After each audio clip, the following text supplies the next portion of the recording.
Tem tanto carro bom por aí, garanto que você mesmo deve saber um monte, né? Mas também tem versões ruins de carros que são bons. Vou mostrar algumas delas para vocês hoje.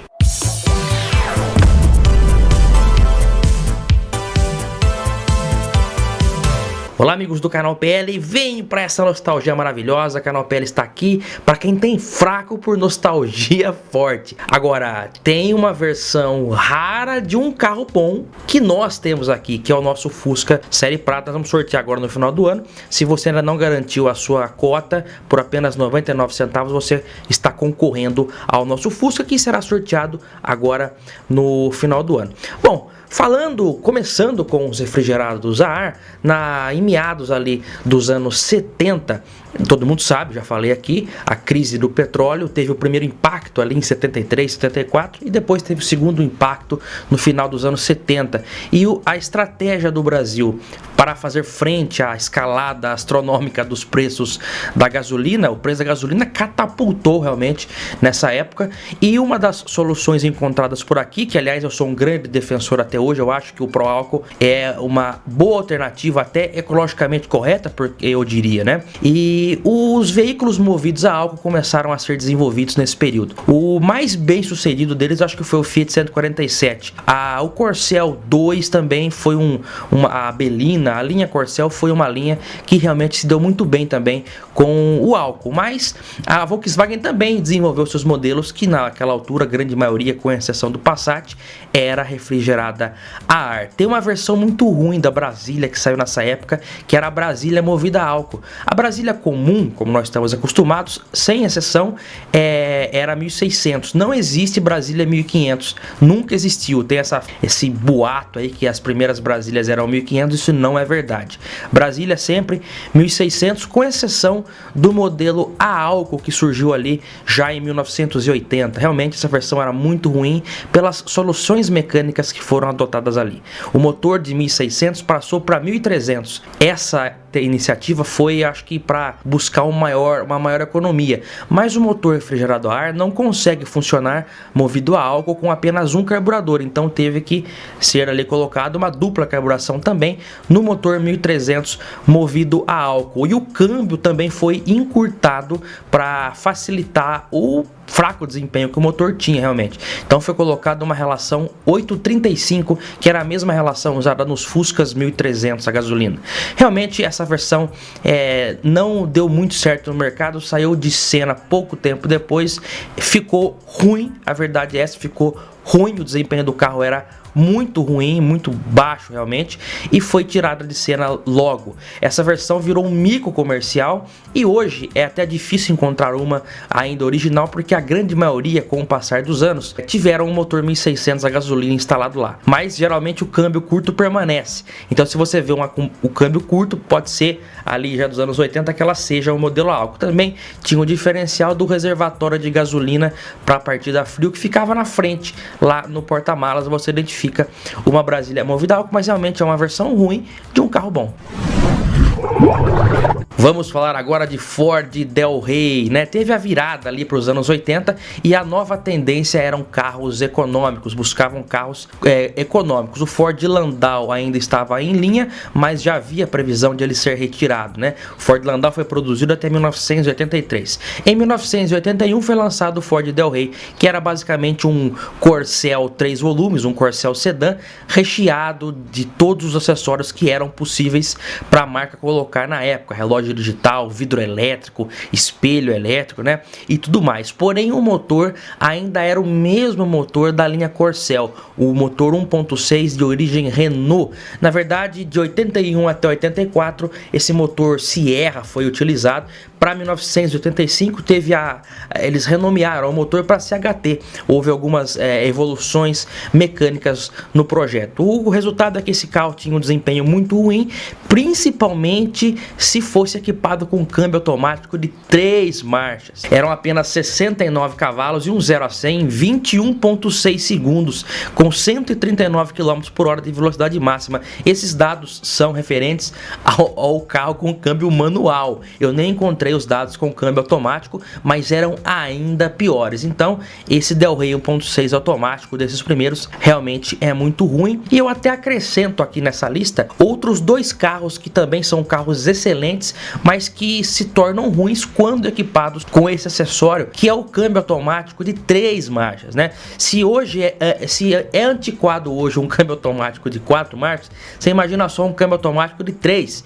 Essa era a realidade do Monza e do Santana, que quando equipados com câmbio automático, eles tinham apenas 3 marchas. Tudo bem que era uma terceira marcha longa, mas que com o carro a 100, 110 km por hora numa rodovia, você sentia o motor esgoelando, pedindo uma quarta marcha, que não havia quarta marcha. Então realmente esses câmbios de 3 marchas são curtos. Eu acho que só o Chevrolet Opala nesse período tinha um câmbio automático de 4 marchas. Os demais realmente eram só de 3, o que torna realmente ruim, principalmente na estrada. Se você andar na cidade, é confortável, é gostoso, é até uma raridade hoje em dia um carro desse com câmbio automático. Mas se formos analisar o desempenho, principalmente na estrada, é ruim. O carro berrava demais na estrada, porque o câmbio era curto e também o consumo de combustível era elevado.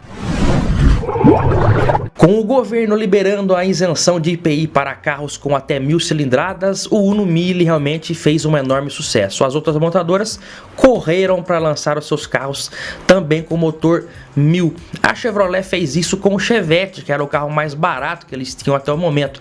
Eles pegaram aquele antigo motor 1.4 e reduziram a cilindrada para 999.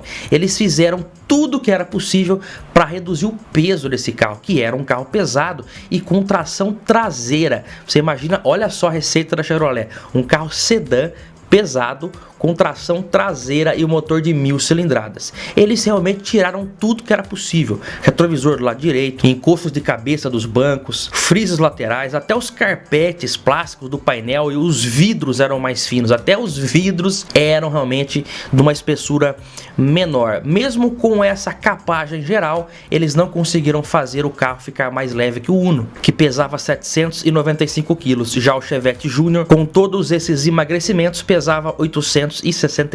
O desempenho do carro era ruim, havia uma perda de potência, embora pequena, mas havia, do motor até a tração lá com o diferencial traseiro, e o motor realmente fraco, com 1000 cilindradas, ficava um desempenho muito ruim e fez com que esse carro não tivesse tanto sucesso. Depois de um tempo, até falei sobre isso na última retrospectiva de 93, que o governo, quando fez essa isenção, pouco tempo depois, ele acrescentou uma vírgula camarada ali para ajudar a Volkswagen no Brasil, que era a isenção de IPI passaria a valer para carros com até 1000 cilindradas ou veículos refrigerados a ar com tração traseira. Isso beneficiou Fusca e Kombi, que nunca vendeu tanta Kombi aí, lucrando tanto, porque a Volkswagen não abaixou o preço da Kombi, continuou vendendo Kombi com muito mais lucro nesse período. O Chevette não era refrigerado a ar, mas tinha tração traseira, então a Chevrolet lançou em seguida o Chevette L com motor 1.6. Esse sim tinha um desempenho melhor, né? Porque aí já, como ele tinha tração traseira, ele entrava nessa alíquota mais camarada. Já o Júnior realmente era bem fraco. O Chevette, esses Chevettes, tanto o Júnior quanto o L, foram um tapa-buraco enquanto a Chevrolet preparava o lançamento do Corsa para 1994. Esse sim foi um grande sucesso, né? Chegou no final de 93, mas o lançamento oficial ocorreu no dia 10 de janeiro de 1994. Lançado inicialmente no Brasil com motor 3.0 alemão, que inclusive tem grande dificuldade de peça esse motor, a manutenção dele é complexa. Para 1995, o Ômega recebia o motor 4.1 do antigo Opala. Recalibrado pela Lotus, esse motor chegou renovado em 95 e é o queridinho dos entusiastas do Chevrolet.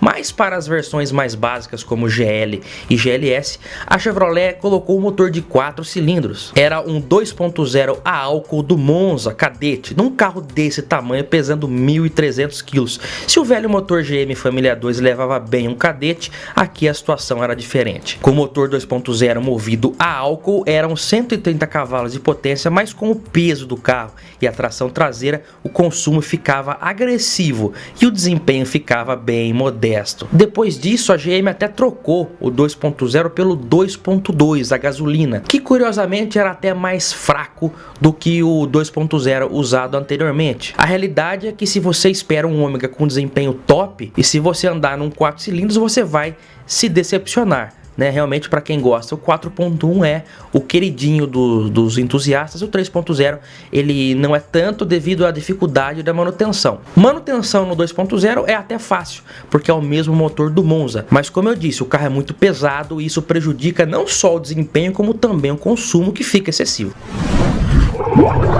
Fiat Siena 1.0 6 marchas. Até falei sobre esse carro aqui há um pouco tempo, Foi o primeiro carro com 6 marchas do Brasil, mas olha, um sedanzinho desse, com motor 1.0 Fiasa, que era usado no Uno, com apenas 61 cavalos e o câmbio extremamente curto. Você às vezes até se ilude, 6 marchas, mas o câmbio era muito curto. Então imagina você num uso urbano, num trânsito, era primeira, segunda, primeira, segunda, primeira, segunda, terceira, segunda, terceira, segunda, primeira, segunda, terceira, realmente fica cansativo, você fica cambiando toda hora. E a sexta marcha, mesmo com a sexta marcha, o motor muito fraco, não tinha pique para tocar o carro, que também não era tão leve assim.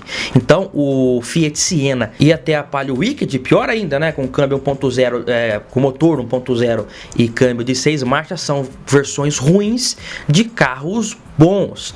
Teve até um lançamento depois, eu acabei de falar que a troca de marcha era muito excessiva. A Fiat também lançou nessa época o Palio Citymatic, que era um Palio com um câmbio manual, mas sem embreagem. Você fazia as trocas manualmente e um sistema, uma adaptação, tipo um robô, acionava a embreagem automaticamente. É um sistema difícil de fazer a manutenção. Teve Corsa e a Mercedes-Benz Classe A, que também saiu com esse tipo de câmbio, mas não tiveram muito sucesso nesse período e muitos inclusive foram convertidos novamente com o pedal de embreagem. Olha, o Ford EcoSport realmente inaugurou o segmento de SUVs que hoje é o de maior sucesso no país. As versões ali tinham opções com motor 1.6 e o 2.0, que era o mesmo usado no Focus, que realmente era muito bom o desempenho. Também tinha a versão 4x4. Mas naquela onda de motor 1000, eles equiparam o EcoSport com motor 1.0 Supercharger. Esse Supercharger era um compressor que ajudava o motor a ter um desempenho melhor, apesar de ser 1.0.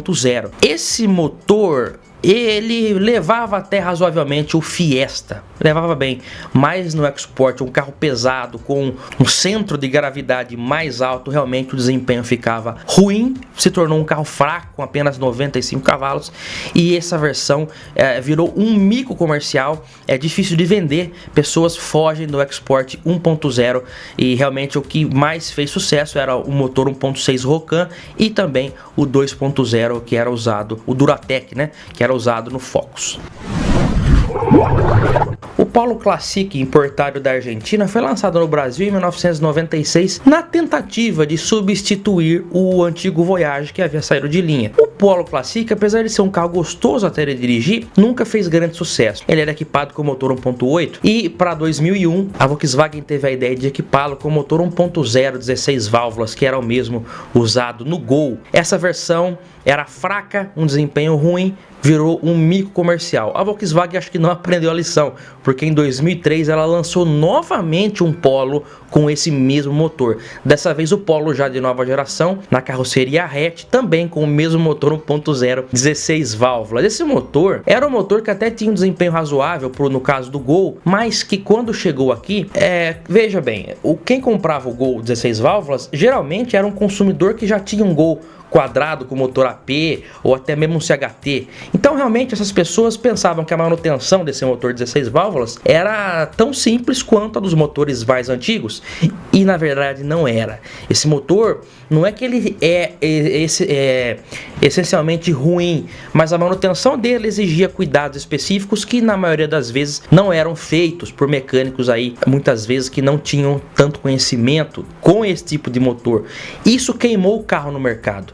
Então o Gol com motor 1000, 16 válvulas ficou queimado devido a problemas de manutenção, falta de manutenção, problemas com lubrificação, troca de óleo feita errada, fora do prazo também, e isso afetou também tanto o Polo Classic 1.0 de 2001 e também o Polo de 2003, né? Se o Polo hoje é só com motor, a maioria das versões é um motor 1.0 turbo, muito bom, na época, 20 anos atrás, o resultado não foi o mesmo. Você já teve alguma versão dessa? Já dirigiu? Teve algum contato próximo? Comenta aqui, eu quero saber. E eu quero saber também, você conhece algum carro bom que tem versão ruim? Comenta aqui embaixo que eu vou ler o seu comentário. E também, ó, por favor, se você não está participando da nossa ação promocional de final de ano do canal PL, vamos sortear esse Fusca Série Prata no 1980. Eu, é claro, aguardo vocês no próximo vídeo aqui no canal PL. Um grande abraço e até lá. Tchau, pessoal.